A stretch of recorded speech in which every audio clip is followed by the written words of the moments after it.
O estudo bíblico de hoje é sobre Mateus 4, uma das passagens mais intrigantes da história de Jesus, que fala sobre a tentação de Jesus no deserto. Logo após o batismo, ele é levado para o deserto para ser tentado. E aí a gente consegue ter umas reflexões incríveis sobre essa passagem. Então, se você está aqui comigo, acompanhando o estudo desde Mateus 1, ou se começou agora, não tem problema. Pegue sua Bíblia, pegue um caderno e pegue uma caneta, um lápis e venha acompanhar o nosso estudo. Antes de tudo, seja bem-vindo ao canal Querido Diário. Eu me chamo Sara e para mim é um prazer estar te auxiliando, conduzindo, sendo uma válvula motivadora para você conseguir ler a Bíblia até o final. Se essa é a sua meta, fica aqui nesse canal que a gente está indo de Mateus a Apocalipse. Esse é o nosso compromisso com Deus e o meu com você. Então, eu espero que você se comprometa comigo também e com Deus para a gente conseguir chegar até o final do Novo Testamento e sermos muito abençoados pela palavra de Deus, que quanto mais a gente lê, mais nos transforma. Então, vamos orar para a gente começar o nosso estudo bíblico. Oremos? Oremos. Pai, maravilhoso Deus, nós te agradecemos por essa manhã. Nós te agradecemos pelo fôlego de vida que nos deste. E com esse coração cheio de gratidão, nós estamos aqui, Senhor, para aprendermos mais da sua palavra e poder aprender cada dia mais para poder praticá-la. Esse é o nosso objetivo, sermos parecidos contigo. E para sermos parecidos com o nosso Pai, a gente tem que conhecer mais você. Seus gostos, seu jeito de falar, seu jeito de conduzir. Então, que o Espírito Santo venha nesse estudo de hoje para revelar-nos, para nos ensinar a Tua palavra e para que o Senhor se manifeste a nós, para que cada dia sejamos mais parecidos com o nosso Cristo Jesus. Amém? Amém? Dá um amém aí, do outro lado. Então, vamos para a leitura bíblica. Vou começar aqui abrindo a minha Bíblia. Normalmente eu deixo já ela abertinha. Vou deixar fechada. Gente, eu sempre falo do tempo, né? Quando eu tô aqui. Hoje não tá tanto sol, mas tá tão abafado nesse Rio de Janeiro. Jesus, a gente tá cozinhando. Vamos lá. Mateus. Acharam Mateus? Novo Testamento. Então vamos lá. Capítulo 4. Então, vou iniciar a leitura aqui. Me acompanha aí também, é importante. Então, foi conduzido Jesus pelo Espírito ao deserto, para ser tentado pelo diabo. E tendo jejuado 40 dias e 40 noites, depois teve fome. E chegando-se ele, o tentador, disse: Se tu és filho de Deus, manda que essas pedras se tornem em pães. Ele, porém, respondendo, disse: Está escrito, nem só de pão viverá o homem, mas de toda a palavra que sai da sua boca.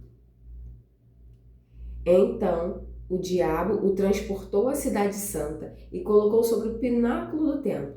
E disse-lhe: Se tu és o filho de Deus, lança-se daqui para baixo, porque está escrito que aos seus anjos dará ordens ao teu respeito, e tomar-te-ão nas mãos, para que nunca tropeces em alguma pedra. Disse-lhe Jesus, também está escrito, não tentarás o Senhor teu Deus. Novamente o transportou o diabo a um monte muito alto e mostrou-lhe todos os reinos do mundo e a glória deles. E disse: Tudo isto te darei, se prostrados me adorares. Então disse-lhe Jesus: Vai-te, Satanás, porque está escrito: Ao Senhor teu Deus adorarás e só a ele servirás. Então o diabo o deixou, e eis que chegaram os anjos e lhe serviram. Aleluia, glória a Deus. Gente, que passagem é essa, né? O Mateus 4 tem uma outra história, que é Jesus em Galileia e os seus primeiros discípulos. Mas hoje a gente vai se ater só à tentação de Jesus, porque essa história é densa. Vale você refletir e ler várias vezes que você precisar, que for possível, porque essa história aqui não cansa de se revelar e de se mostrar pra gente, como o pessoal fala agora, de muitas camadas. São muitas camadas de complexidade essa história de Mateus 4, que vai do 1 ao 11. Então vamos analisar todo o contexto dessa história. Na história passada, a gente viu que Jesus foi batizado por João Batista. Então houve o batismo de Jesus, a gente aprendeu que houve uma preparação, que a gente utilizou a palavra, houve um credenciamento ali do próprio Deus, né, vindo com o Espírito Santo, batizando Jesus para preparar ele para a missão dele, para, né, que ele começasse ali muito abençoado, muito cheio do Espírito, a grande missão que ele tinha. Mas antes dele começar essa missão, o que ocorreu? Ele tinha que passar pelo deserto e pela tentação. E aí é esse capítulo 4 que a gente vai estudar hoje. Então Jesus, ele vai para o deserto, e aí já na primeira frase, já no primeiro versículo, é muito interessante a análise, o nosso estudo. Olha o que diz. Vamos refletir sobre o que a gente está lendo. Então, foi conduzido Jesus pelo Espírito ao deserto. Então, Jesus, ele foi conduzido. Houve ali uma permissão divina para que ele passasse por essa prova. Então, por isso que eu falo que esse texto é muito interessante, porque isso se aplica pra gente o tempo todo, porque o tempo todo a gente é provado, gente, o tempo inteiro. Principalmente depois que você é batizado. Então, no último vídeo eu falei, gente, depois que eu fui batizada, foi assim, a melhor decisão da minha vida. Muitas coisas, muitas bênçãos aconteceram, e bênçãos que eu digo em meio a provas. Não é porque eu fui batizada que tudo virou um mar de rosas, minha vida tá, não, muito pelo contrário. Muito pelo contrário, aconteceram já diversas coisas nessa minha vida, nessa minha caminhada de vida. E o mais interessante disso é saber que a gente só consegue passar porque a gente tem Deus. Porque Deus está nos sustentando, Jesus está com a gente o tempo todo. Porque se não fosse por isso, aí quando eu penso, gente, se eu estivesse passando por isso sem Jesus, eu não sei, de repente eu poderia ter caído numa depressão, ter caído, feito uma besteira com a própria vida, a gente poderia, sei lá, descambar para um lado muito pior, se revoltar, ser rebelde. Gente, o que não falta é caminho ruim pra gente se enveredar quando a gente não tem Cristo, né? Mas graças a Deus, para a honra e glória de Jesus, quando a gente se batiza, não só quando a gente se batiza, mas quando a gente, né, aceita essa palavra, tem Deus no coração e o batismo complementando, a gente consegue passar pelas provas, pelas tentações, vivendo os milagres de Deus. É muito bom isso, ter essa intimidade, profundidade com Jesus. Então a gente já, nesse primeiro versículo, a gente já começa a compreender que Jesus não foi lá de peito aberto, não, né, nessa história, nesse deserto, nessa tentação. Ele foi conduzido, houve uma condução pelo Espírito ao deserto, para ser tentado pelo diabo. Então tinha ali um desafio na vida de Jesus, um desafio bem grande, para ele poder fazer a missão dele. Já começou com uma pedrada, né? E tendo jejuado 40 dias e 40 noites, depois teve fome. Então Jesus, ele foi para o deserto para ser tentado, mas ele se preparou. Se preparou como? Jejuando. Mas antes da gente falar do jejum, vamos se ater a esse número, 40 dias e 40 noites. Nos primeiros estudos eu falei para vocês, e vou repetir agora reforçando, que cada número na Bíblia, cada palavrinha importa, e é muito importante. Sempre, normalmente, tem muitos significados. E esses 40 dias nos levam lá para a gente relembrar o tempo em que o povo de Israel ele ficou no deserto. O povo do deserto ficou 40 anos no deserto, passando muita prova, passando para serem provados, né, testados para chegar na Terra Prometida. Então, se você acha que você merece alguma coisa, pense que vai ter muita prova, vai ter muito teste para você chegar no seu objetivo final. E nesses 40 dias de jejum, né? Jesus depois teve fome. Então Jesus se preparou com o jejum. Acredito também que com muita oração, jejum e oração, não está dito aqui, mas pelas características de Jesus e por ele ser Jesus, eu tenho certeza que ele deve ter orado muito, deve ter se concentrado muito, meditado muito para enfrentar essa prova que ele ia ter. E, passado isso, ele teve fome. Olha que curioso. Ele mostrar essa humanidade, né? Ao mesmo tempo que a gente sabe que Jesus é Deus e todas essas coisas, que a gente sabe que ele, com a sua usando essa palavra divindade no todo bom sentido, tá, gente? Usando a sua divindade por ele ser um ser divino, ele não teria essas coisas, né, essas necessidades que a gente tem aqui, como a fome. Mas ele tem fome para ele para mostrar identificação, pra gente se identificar com ele, porque quando a gente faz jejum, a gente tem o quê? Muita fome. Eu, pelo menos, morro de fome. Então ele mostra essa identificação. Então ele teve fome. Olha que Jesus foi forte, 40 dias depois. Eu acho que eu no 7º dia já estava desmaiando. E ele teve fome. Acho muito curioso. E chegando-se a ele o tentador, olha como o tentador ele é asqueroso, ardiloso. Ele esperou todo esse tempo de Jesus jejuar, 40 dias, e quando Jesus teve fome, ele apareceu. Gente, é assim na nossa vida também. Traga tudo para sua vida. Quando você tá bem, tudo, mas quando bate aquela necessidade, o inimigo, o diabo, vou usar a palavra que o Jesus usou aqui, o diabo, quando ele vê ali aquela sua falha, aquela sua brecha, aquela sua necessidade, ele vai ali certeiro. Ele é muito estrategista, ele não age de qualquer jeito, não. Então ele ficou aguardando ali, ó, esperando o jejum de Jesus. Quando ele percebeu a fome, ele apareceu. Ele foi lá tentar. E é assim com a gente. Então a gente tem que ficar muito, muito, muito vigilantes. E a partir de agora, vai começar um dos diálogos que eu acho assim mais incrível da Bíblia. Vai começar um diálogo de Jesus com o diabo que assim, a gente tem que, como eu falei, ler e reler essa passagem para a gente conseguir fazer isso que Jesus fez, porque assim, foi incrível. Percebam esse diálogo. O inimigo, ele usa as próprias palavras da Bíblia.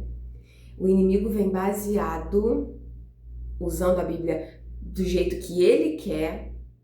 Ele pega a Bíblia, distorce, usa a Bíblia do jeito que ele quer para poder convencer Jesus a cair na tentação. Olha mais uma vez a ardilosidade do inimigo, do diabo. Então, ele não vai se apresentar para você, o inimigo não vai se apresentar para você, uau, né, com aquela figura que a gente vê em filme de terror demoníaca, falando um monte de coisa ruim. A princípio, não. Ele vai vir usando isso aqui, usando a própria Bíblia, se fazendo, de repente, até de bom, para te convencer de algo. Então, olhem esse diálogo. Então vem o inimigo e diz a Jesus: se tu és o Filho de Deus, manda que essas pedras se tornem em pães. Então ele pega e ele já começa atacando Jesus na sua identidade. Ele fala: se tu és o Filho de Deus, descredibilizando a autoridade de Jesus. Olha, eu inventei uma palavra aqui para poder falar difícil. descredibilizando, pronto, devagar saiu, descredibilizando que Jesus era Deus, que Jesus era filho de Deus, na verdade. Então ele vem já duvidando, trazendo a dúvida para a cabeça de Jesus. Ele vai trazer a dúvida na sua cabeça. Se tu és filho de Deus, se tu tá com fome, por que você não pega essas pedras aqui e transforma em pães? Isso aqui, ó, é fichinha para Deus. Transformar uma pedra em pão. Olha como que ele é. E aí, Jesus, muito sabiamente, responde ele. E responde muito bem à altura. Aí Jesus responde, está escrito. E aí Jesus também vem respondendo ele na palavra. Olha como é importante a gente estudar a palavra. Olha como é importante a gente ler e reler e as palavras de Deus estarem na nossa mente. Aí ele fala assim, está escrito, nem só de pão viverá o homem, mas de toda a palavra que sai da boca de Deus. E aí ele rebate o diabo falando, né, que a gente vai sentir fome quanto humanos? Vamos, mas nem só de pão, nem só de comida material vive a gente. A gente precisa da palavra de Deus, que é o nosso alimento para o nosso espírito. Porque se a gente está com o espírito forte, a gente consegue jejuar 40 dias, a gente consegue fazer, tem o jejum de Daniel, a gente consegue fazer o impossível. Mas a gente precisa estar alimentado da palavra, que é isso que a gente está fazendo aqui, se alimentar da palavra. Passado isso, essa primeira tentação, então o diabo transportou Jesus à cidade santa e colocou ele sobre o pináculo do templo. Então o diabo pega Jesus, coloca ele lá numa torre bem alta do templo e aí fala para ele, se tu és, de novo, se tu és filho de Deus, lança-se daqui abaixo, porque está escrito que aos seus anjos dará ordens a teu respeito e tomar-te-ão nas tuas mãos, para que nunca tropeces em alguma pedra. Essa frase, para quem já leu o Salmo 91, te é familiar? O diabo, o inimigo, ele cita o Salmo 91, gente. Olha isso, ele pega o Salmo 91 e fala para Jesus, porque está escrito que os seus anjos lhe dará ordens ao teu respeito para que te guardes o teu pé e não tropeces em pedra alguma. Está lá no finalzinho do Salmo 91 e é uma das partes que eu mais gosto. Ele cita isso. Então ele fala, se você se jogar daqui, pega e se joga e pede para os anjos te salvarem. Aí Jesus olha para ele e fala, mas também está escrito. Jesus rebatendo, ele usando a palavra, distorcendo a palavra, pegando, tá vendo? Pegando o Salmo 91 é imenso, então ele pega uma frase, pega aquela frasezinha e usa para benefício próprio, para o seu contexto, porque ele quer, usando a palavra porque ele quer. E aí Jesus responde e fala, também está escrito, não tentarás o Senhor teu Deus. Não tentarás o Senhor teu Deus. Então, está escrito isso no Salmo 91, que os seus anjos vão vir guardar e vão te levar, né, para que teu pé não tropece em pedra alguma. Está escrito. Mas não tente o Senhor teu Deus. Isso quer dizer que para a gente não usar a nossa fé de forma imprudente. E aí eu vou trazer um exemplo para ficar mais claro, né, para todo mundo. Então, vamos dizer, eu sei que eu sou filha de Deus, que Deus me ama, né? Tô aqui, tô orando, tô pedindo, sei que Deus é comigo. E eu tô sabendo que tá tendo uma confusão, um tiroteio lá na orla. Eu vou lá para ver o que tá acontecendo. Deus vai me guardar. Vou lá. Eu tô agindo de forma imprudente. Deus não tem nada a ver com a tua curiosidade, com a tua fofoquice. Não tem, ele não vai te guardar nesse aspecto. Não vai vir anjo nenhum para te segurar ali, para te meter na frente de bala nenhuma. Não vai. Então não haja de forma imprudente com a fé. Não venha se colocar em perigo e depois falar, Deus não me salvou. Deus não tem nada a ver com isso, com a sua irresponsabilidade. Então isso é mostrado claramente aqui. E a última tentação, que é quando ele se revela todas as suas intenções malignas na vida de Jesus. É a hora que ele realmente fala o que ele quer, tá aqui. E aí ele fala assim: novamente transportou o diabo a um monte muito alto, transportou Jesus para um monte muito alto e mostrou-lhe todos os reinos do mundo e a glória deles. E disse-lhe: tudo isto te darei, se prostrados me adorares. Olha ele se revelando. Então ele vem de mansinho, até depois ele dá a cartada final. Então ele mostra todos os reinos desse mundo e a glória deles não é a glória de Jesus, e fala: eu te dou tudo isso, mostrando que ele tem domínio sobre esse poder, sobre essa realeza, sobre os reinos desse mundo. É ele quem domina. E aí ele fala: eu te dou tudo isso que você está vendo, se você me adorares, se prostrados de me adorares. Que obsessão do inimigo, né? Gente, mas o inimigo ele tem uma coisa assim de autoestima que eu não sei o que acontece com ele. Ele precisa disso. Ele precisa. E aí ele quer, né, a adoração de Jesus. Ele quer essa reverência toda. E Jesus responde. Aí, com toda a autoridade dele, Jesus responde em alto e bom som: vai-te, Satanás. E ele obedece. Porque, falando Deus, ai dele se não obedecer. Vai-te, Satanás, porque está escrito: ao Senhor teu Deus adorarás e só. Gente, é uma palavra tão pequenininha, mas que faz toda a diferença nessa frase. E só a ele servirás. Só a Deus servirás. Somente a Deus. A mais ninguém. Então o diabo o deixou e eis que chegaram todos os anjos ali para servir ao Senhor. Eu avisei que o estudo ia ser forte hoje. Eu avisei. Mas não é lindo, lindo, lindo esse diálogo de Jesus e o diabo que eles têm? Olha quanta preciosidade de coisas a gente pode tirar aqui para a nossa vida. Como o inimigo ele age, o que Jesus mostra pra gente aqui nessa passagem, como a gente deve agir, ele mostra o passo a passo. Essa passagem mostra a importância da gente permanecer fiel, da gente não titubear, da gente ter certezas e convicções e agir dentro dessa certeza e dessa convicção. Essa passagem nos alerta uma coisa que acontece muito, gente, aos montes.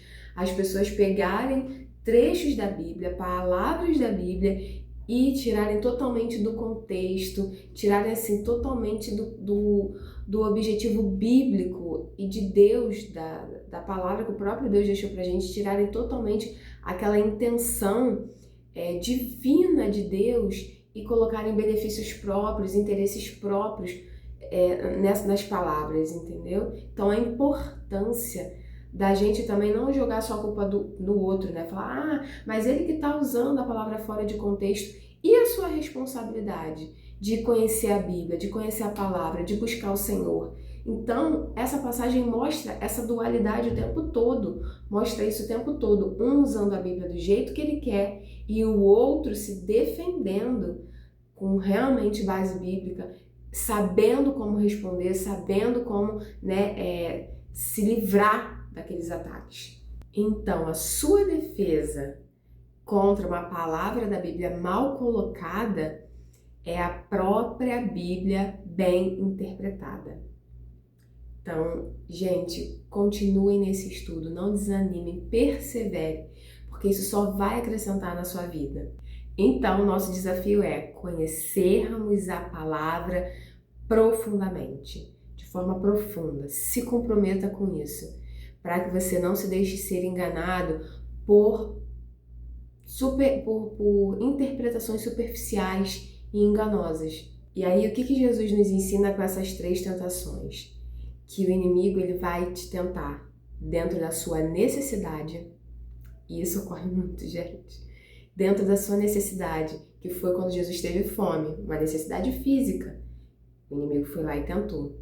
Depois ele vai te tentar na sua posição social, né? E aí ele vai vir todo ardiloso ali, trazer um monte de caraminholas para sua cabeça. E depois ele vai te tentar na questão das riquezas, da riqueza, da autoridade, do poder. Quantas e quantas e quantas guerras, brigas, tudo aí a gente vê em nome de riqueza, poder, posição, autoridade. Então fiquem atentíssimos a isso, sempre vigilantes. E o último versículo, ele fala: e o inimigo foi embora e os anjos o serviram. Vocês acham que o inimigo desistiu?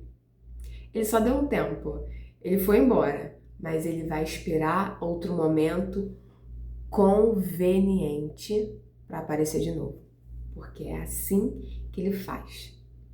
É assim que ele é, sujo nas nossas vidas. Então, mais uma vez eu repito, fiquem atentos, fiquem vigilantes, vigiai e orai o tempo todo. E não sabe como agir com o inimigo? Pega aqui, ó, a tentação de Jesus e vai fazendo exatamente esse passo a passo que Jesus deixou pra gente, para você vencer em nome de Jesus qualquer tentação na sua vida. Então é assim, de forma muito grandiosa nesse estudo de hoje, poderosa, que a gente encerra nosso estudo de hoje. Então vamos orar? Vamos orar para encerrar. Antes, por favor, da oração, curta o vídeo, comenta, compartilha, envie esse vídeo para pessoas que buscam isso, conhecer a palavra de forma correta, de forma assim, passo a passo. Então envie para as pessoas que você sabe que tem esse querer. Envie esse vídeo, curta se isso agregou na sua vida, comentem, vamos falar nos comentários, coloca que achei interessante, Sara, não entendi isso. Vamos papear pelos comentários também, tá bom? Agradeço a todos vocês que estão aqui vendo esse vídeo. Agora sim, vamos orar. Deus, Pai poderoso, nós te agradecemos pelo estudo de hoje, que foi incrível. Que a gente possa, Senhor, como a gente aprendeu, sermos fiéis como Cristo foi. Que o Senhor nos ajude, nos auxilie a vencer todas as tentações que o inimigo venha trazer para nós. Que a gente não se iluda com palavras doces, com palavras distorcidas que trazem o texto bíblico. Que a gente possa estar atento, Senhor, que o Senhor possa nos auxiliar, nos ajudar a poder interpretarmos a Bíblia através do Espírito Santo. E que a gente possa, Senhor, vencer qualquer mal através da Tua palavra. Muito obrigada, Senhor, por esse estudo. Muito obrigada. Que esse estudo possa refletir nas nossas vidas toda vez que necessário. Que esse estudo venha à nossa mente. Que essa passagem venha na nossa mente da tentação de Jesus. E que a gente recorra a vós. Agradeço, Senhor, a vida de todos que estão vendo esse vídeo, que possa, Senhor, abençoar a casa de cada um deles, que o Senhor possa, Senhor, fazer com que eles permaneçam fiéis e firmes no seu estudo, firmes na fé, e que eles busquem muito a sua palavra. Traga, Senhor, esse anseio, que cada vez mais que eles aprendam, que cada vez mais eles queiram a tua palavra, que é o nosso alimento. Assim te honramos e te glorificamos, em nome de Jesus. Amém! Gente, muito obrigada, tá bom? Encerramos aqui. Que Deus te abençoe, que a sua casa seja infinitamente abençoada, que Cristo esteja com você. Um beijo, fiquem com Deus.